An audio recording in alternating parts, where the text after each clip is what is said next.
In a mining colony prison, dozens of prisoners are forced to work every day while wearing special gadgets over their mouths that prevent them from speaking. When a machine known as the Crusher Pit breaks down, a guard calls on prisoner Kai to fix it. In just a few minutes, Kai gets the machine working again. Suddenly, the guards bring in a new prisoner, and everyone is shocked to see Hatch, the general who lost a civil war against General Lang. A former rebel stands up when he sees his general, and the guard immediately punches him for it. The prisoner retaliates with a headbutt, and another prisoner takes the opportunity to punch a guard, throwing him on the floor to beat him with his chains. Sensing a riot brewing, another guard activates the crushing pit, reversing it so that the chains around the prisoner's leg drag him toward it. The man soon falls and is shredded to death in seconds. At that moment, Hatch gives a signal to someone hidden, and a guard is suddenly shot from afar. He then teams up with the prisoners to start beating up their captors. A guard uses the machine again to activate the other chains, causing more prisoners to fall into the pit to their deaths. Once the guard is distracted, Kai rushes to the machine and tries to stop the massacre, only for the chain to start pulling him in as well. He grabs a fallen weapon from the ground and shoots the chain to no avail,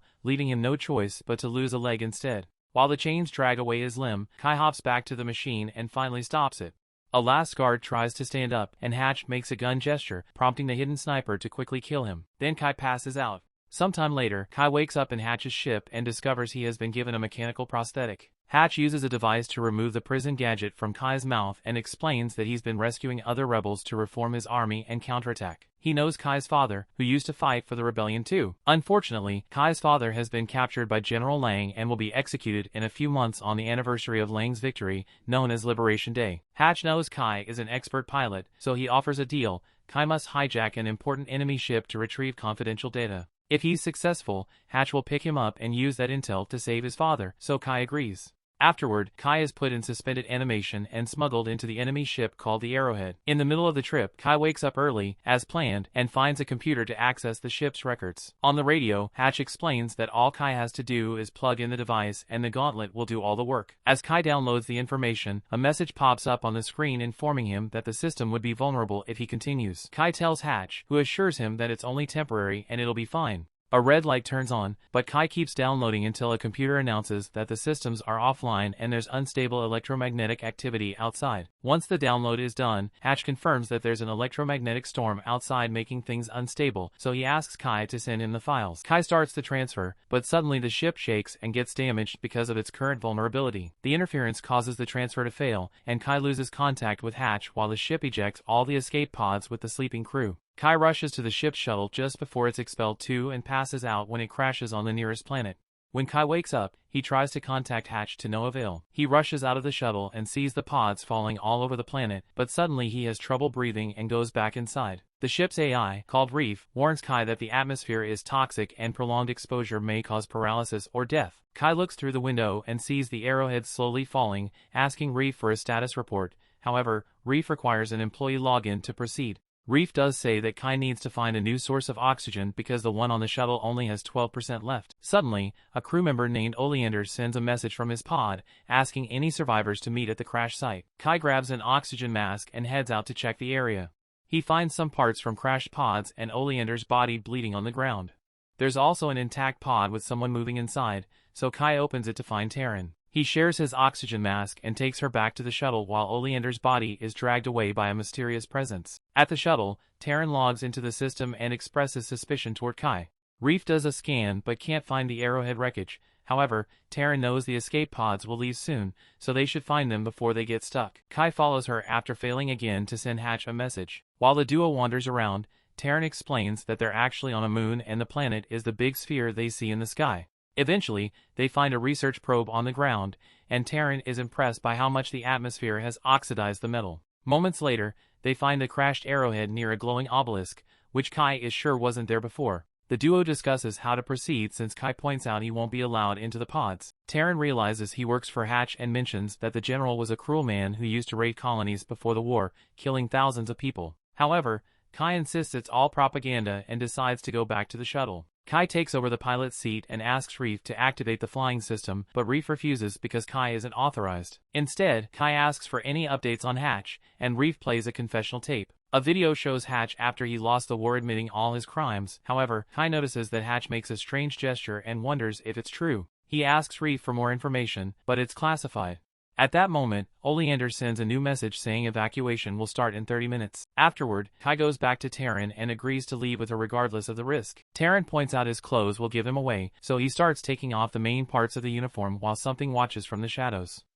Then the duo tries to reach the Arrowhead, only for an earthquake to suddenly hit the area. Terran turns around and is shocked to see Kai being dragged away by something into a cave. She grabs his hands and tries to pull him out, however, she isn't strong enough, and Kai is taken away. Scared, Terran runs toward the Arrowhead, but it's too late, the pods have left without her. Not knowing what else to do, Terran returns to the shuttle to rest. For days later, she's exploring the area and finds Kai's gauntlet and axe on the ground. Not far from there, she finds the glowing obelisk and Kai on the ground covered in goo. To her shock, his leg is completely healed. She takes him back to the shuttle and runs some tests, only to discover he's now in a symbiotic relationship with another organism that healed him and made him immune to the toxic environment. Reef keeps trying to offer information, and an annoyed Terran tells it to only speak when prompted. When Kai finally wakes up, he explains that he doesn't remember anything, only that he was asleep. He feels quite heavier yet fine. Terran points out she can't fly the shuttle either because she's a biologist, only certain employees had access to that system. The duo decides to check the obelisk, and Kai hits it with his axe, discovering it's actually a soft cocoon. Inside, they find Oleander's body also covered in goo. They carry him back to the shuttle, and when Terran touches Oleander's face with her bare hand, he keeps twitching. Kai pulls out some wires to bring the scanner outside, and they scan Oleander's eyes, which finally gives them access to the flying system. Kai immediately starts getting the engine ready while asking Reef about Liberation Day, learning he still has 76 days before they execute his father. Terran is shocked to hear he won't bring Oleander along and realizes she knows Kai. It turns out he used to work for her father when she was a kid. She points out that the man she knew back then would never leave someone behind to die. Outside, Oleander finally awakens and throws up. Kai and Terran come out to check on him, and Oleander starts yelling about how Hatch is going to kill them all. Then he picks up a gun from the ground, and Kai jumps to punch him at the same time he shoots. After knocking Oleander out, Kai turns around and discovers Terran is dead. Furious, he starts beating Oleander up. Suddenly, he freezes because he notices he's been shot as well. His body starts wriggling, and he passes out on the ground. Sometime later, Kai wakes up near the obelisk, looking perfectly healed. After seeing mysterious lights flying in the sky, he goes back to the shuttle area and is shocked to see Terran's and Oleander's skeletons. He enters the shuttle and discovers the engine is failing, so he asks Reef for an explanation. It turns out he's been missing for 34 days, during which the engine was left on, causing all the fuel to be consumed. There are 42 days left until Liberation Day. Reef also reveals that while Kai was gone, it detected Oleander's heartbeat in the area, meaning he's being revived just like Kai. Curious, he goes to the caves and notices footprints on the sand. When he reaches out, his hand glows like the obelisk, so he decides to go back. For the next few days, Kai searches for crashed pods and takes their parts to fix the engine. He also retrieves Terran's ID badge. Reef plays cartoons for him while he works. One night, Kai wakes up when he hears a strange sound. Suddenly, he starts feeling unbearable pain and Reef detects an alarming heart rate. Kai leaves the bed only to fall in agony, breaking the repairs he's been doing. Reef points out he may do worse and asks him to leave. Then Kai runs to the cave and hears the same weird noise before a terrifying monster appears. He immediately runs out and falls to his knees in pain as weird limbs come out from his back, making him pass out. Sometime later, Kai wakes up covered in goo again and returns to the shuttle. He concludes fear and pain trigger the transformation and wants to get rid of the creature inside him. Frustrated, he starts punching the engine and mentions Liberation Day, desperate to save his father. Unfortunately, Reef informs him that he slept for a long time and Liberation Day happened 2 days ago. A crying Kai goes out and falls on the ground, accepting his fate is to be stuck here forever. 3 years later, Kai is still living on the moon. He's trained his body and now whenever he accidentally hurts himself, he can stop the transformation before it happens. In the sky, he can still see the mysterious lights flying. One night, he sees something glowing inside a helmet and gets excited. He brings it outside and frees a firefly, who joins others of its kind to make a beautiful light show. When he returns to the shuttle, he finds footprints outside and discovers Terran's badge is gone. As he discusses the situation with Reef, the AI shares a theory. He thinks Oleander has the same symbiotic relationship as Kai's, meaning he's been revived but he's stuck in the monster form. Reef thinks death is part of Kai's life cycle now. The bodies died but their consciousnesses live on in new replicated bodies. When Reef asks Kai to self-delete so it can study the body to find a cure, Kai refuses, saying it's just a theory and him reviving in a new body isn't guaranteed. Afterward, Kai searches for the oleander monster and is shocked to find one of his dead bodies. He brings it back to the shuttle and puts it up as bait. When the monster comes close enough, Kai comes out and finally shoots it. While hearing roaring in the distance, he cuts off a piece of the monster and brings it to Reef, who scans it to confirm this is indeed Oleander's DNA. It also cross-references dates and points out the roaring could be heard every time Oleander or Kai died, which means something out there reacts to their deaths. It sounded like a mother mourning her young, and it probably activated the revival process. Kai doesn't understand much because he isn't a biologist, and hearing that word prompts Reef to mention Terran. When Kai authorizes the AI to share information, it plays a recording of the night of the shooting. It turns out Terran had been unconscious, not dead, and she escaped after Kai died. The skeleton Kai found later had been his own. Kai gets angry because Reef never mentioned that Terran was alive in 3 years, so Reef has to remind him he can only share information when prompted.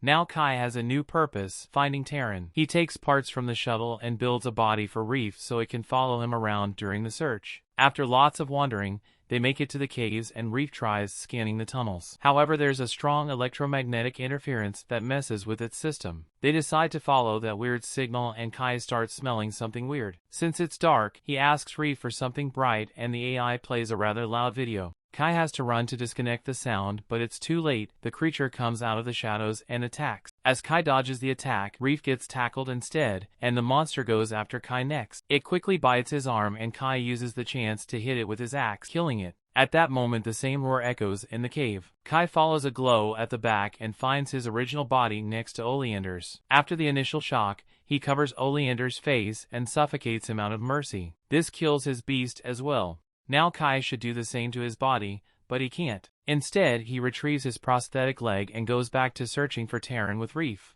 Eventually, they find the spot where Reef last sensed Terran's heartbeat, and Kai can tell something launched on that ground, which means she managed to escape. At that moment, Reef's screen starts failing again and Kai realizes his prosthetic leg is causing it. He checks inside and finds a pulse grenade, meaning Hatch asked him to send him the files through the gauntlet because he never intended to pick him up. Suddenly the lights in the sky start crashing on the ground and Kai rushes to check on them only to discover it's the escape pods, which doesn't make sense because they left 3 years ago and he saw them in the sky every day. This prompts Reef to share some classified information.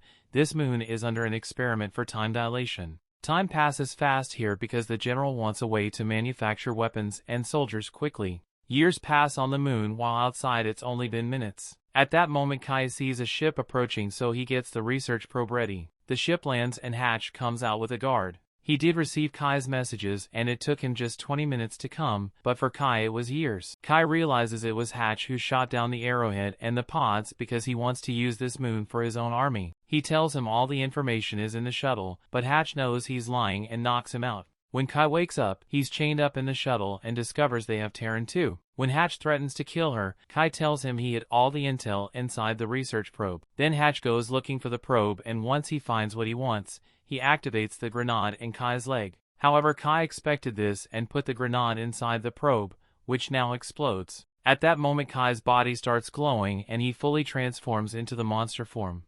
The guard tries to shoot him down, but Terran tackles him to stop him. As Kai gets too close to Terran, Reef appears outside and calls for him.